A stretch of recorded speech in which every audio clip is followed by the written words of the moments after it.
안녕하세요. 이쑤시개 장군입니다. 오늘은 조선의 건국 태조 이성계에 대해서 얘기해 보겠습니다. 자, 오늘 이야기는 바로 이 책입니다. 1392년 조선이 건국되었습니다. 조선을 세운 사람 누구죠? 태조 이성계입니다. 자, 이 사람들은 조선을 세웠으니까 그 전에 어느 나라 사람이겠어요? 바로 고려 사람이에요. 고려의 이성계는 아주 시골에 있는 장수였습니다. 당시 고려 말은요, 원나라의 간섭을 받는 원간섭기였어요. 그런데 고려의 왕은 강한 권력을 가지지 못했습니다. 그러니까 나라가 망하는 거죠. 그 당시 고려의 최고 실권자는 최영이란 장군이었고, 최영 장군은 권문세족이라고 해서 관리들 중에 가장 높은 사람들이 당시 도읍이었던 개경 주변에 이렇게 살고 있었고요. 이성계라는 사람은 함흥이라는 아주 시골 도시에 그곳에 있는 장수였습니다. 그런데 이 이성계라는 사람은 새의 머리를 활을 쏘아서 5마리를 명중을 시킬 정도로 아주 활을 잘 쏘았다고 합니다. 자, 이 이성계는요, 어떻게 해서 본격적으로 인기가 많아졌는가? 당시 고려 말에는 골칫거리가 뭐냐면 바로 왜구, 일본 회적들이었습니다.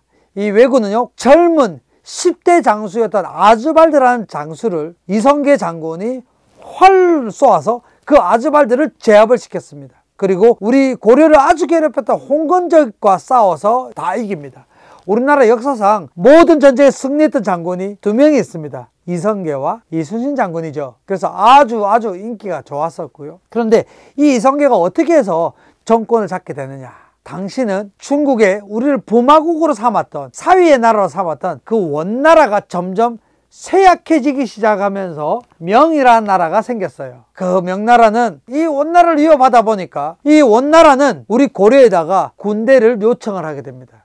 그래서 당시 고려의 최고 장수였던 최영 장군은 이성계를 하여금 시켜서 원나라를 도와서 명을 공격하라 라고 이렇게 명령을 내립니다. 이성계 장군은 고려가 저 원나라를 도와서 명나라를 공격하면 안 된다라는 4대 불가론이라는 것을 내세웁니다. 첫 번째가 작은 나라가 큰 나라를 공격하는 것은 너무나 위험한 일이다 라는 것이 첫 번째 이유였어요. 두 번째는 지금 이 농사철에 모두가 전쟁에 나가면 나라가 아주 위기에 빠지고 너무 혼란에 빠진다라는 것이 두 번째 이유였고, 세 번째 이유가 온 병력을 다해서 지금 우리가 저 명나라를 공격하게 되면 일본의 왜구가 우리를 공격할 것이다 라는 것이 세 번째 이유였고요. 네 번째 이유가 지금 한여름철이니까 지금 장마철이라 무기도 다 녹슬고 그리고 전염병이 돌기 쉬운데 우리 군사들이 너무나 큰 타격을 입는다라는 이 4가지 이유를 들어서 저 명나라를 공격하지 않고 오히려 위화도에서 회군을 결정을 해서 최영을 공격합니다. 개경으로 옵니다. 그리고 최고의 실권자가 이제 최영이 아니라 바로 이성계가 되는 겁니다.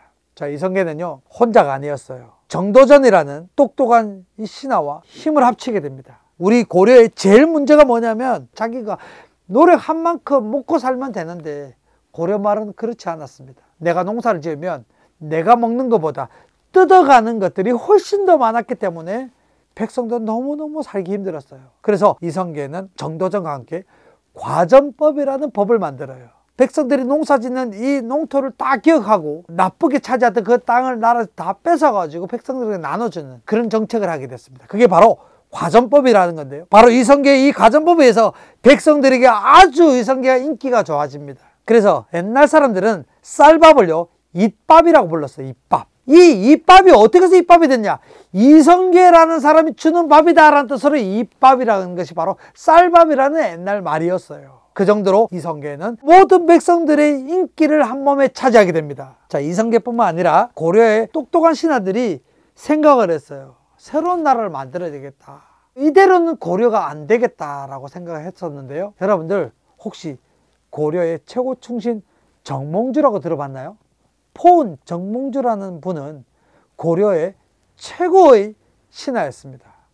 이 정몽주도 마찬가지로 새로운 나라를 만들어야 되겠다라고 꿈을 꿨어요. 근데 이 정도전과 이 이성계가 생각하는 새로운 나라는 왕을 몰아내고 새로운 왕이 들어서서 완전히 고려가 아닌 새로운 나라를 만들어야 되겠다고 생각했었고, 이 고려의 충신인 포은 정몽주는 지금의 왕을 몰아내는 것이 아니라 고려가 개혁해서 새로운 나라를 만들어야 되겠다 꿈꿨던 거예요. 같은 꿈을 꿨지만 그 꿈은 조금 달랐던 것입니다. 한쪽은 역성혁명, 성을 바꿔서 나라를 세우고, 한쪽은 지금 고려를 계속해서 이어나가되 나라를 바꿔야 되겠다고 생각했던 이 차이가 있었던 거예요.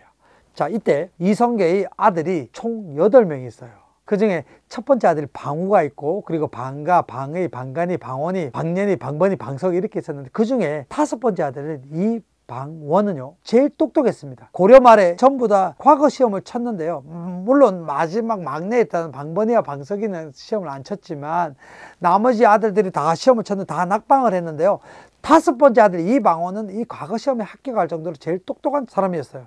이 이방원이 아버지가 나라를 세우는데 큰 역할을 합니다. 고려의 마음을 얻기 위해서는 고려의 훌륭한 신하들의 마음을 바꾸게 해야 되잖아요. 그래서 이방원은 정몽주를 만나러 갑니다. 만나서 시조를 한번 읊어요. 이 시조입니다. 하여가라고 하는데요, 이런들 어떠하리, 저런들 어떠하리, 만수산 드렁치기 얽혀진들 어떠하리, 우리도 이같이 하나 되어 100년을 누리소서라고 하는 하여가, 과거 고려면 어떻고 새로운 나라 조선이면 어떠냐, 우리가 함께 새로운 나라를 만들어서 제대로 우리 잘 사는 나라를 만들어 보자 라고 이렇게 해서 이방원이 정몽주에게 줬어요. 정몽주가 그걸 보고 고민을 했겠죠. 그리고 정몽주가 나라를 새로 바꿔야 되겠다고 생각하지만 고민 끝에 답장을 보냅니다. 그 답장이 바로 단심가라는 거예요.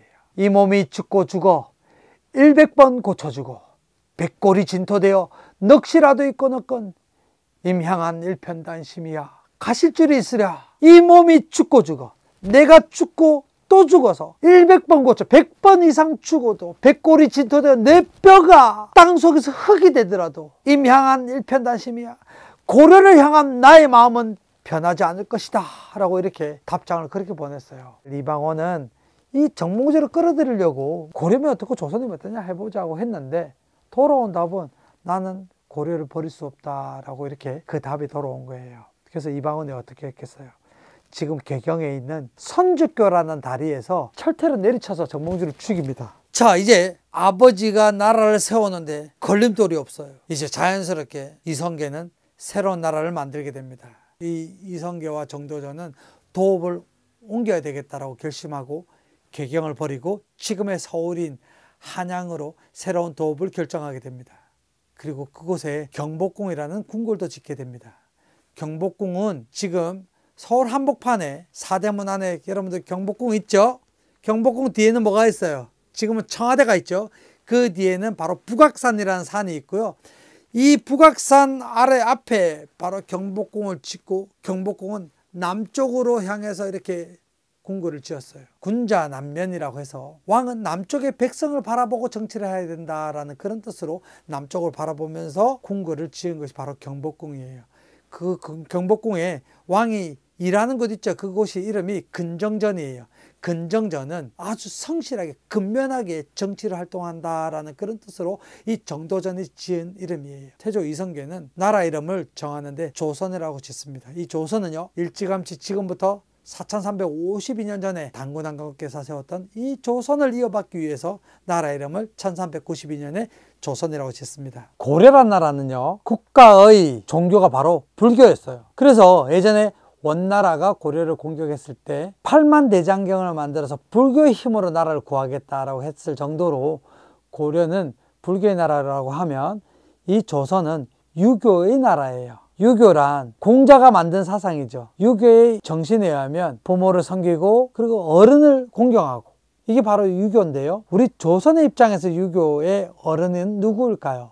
바로 중국입니다. 이 원나라가 이제 점점 쇠퇴해지고 새로운 나라가 만들어지죠. 그게 바로 중국 한족이 만들었던 명나라예요. 명나라가 힘이 세져서 이제 원나라가 멸망하고 나니까 이 조선의 입장에서는 명나라를 섬기는 그런 4대 사상이라는 것이 시작됐다는 것이에요. 그래서 조선의 건국과 함께 이 명나라가 시작됐다라고 이렇게 이해를 하시면 좋을 것 같습니다. 자, 이 태조 이성계는 정도전이라는 신화와 함께 제대로 된 국가를 만들기 위해서 노력을 했습니다.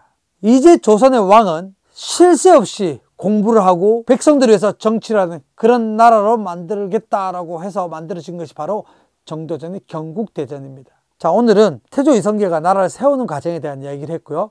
다음 시간에는 조선의 두 번째 왕인 정종과 세 번째 왕인 태종 이방원, 조선을 세우는데 큰 역할을 했던 이성계의 5번째 아들 이방원에 대한 이야기를 다음 시간에 나누도록 하겠습니다. 오늘은 태조 이성계의 건국 이야기를 했습니다. 감사합니다.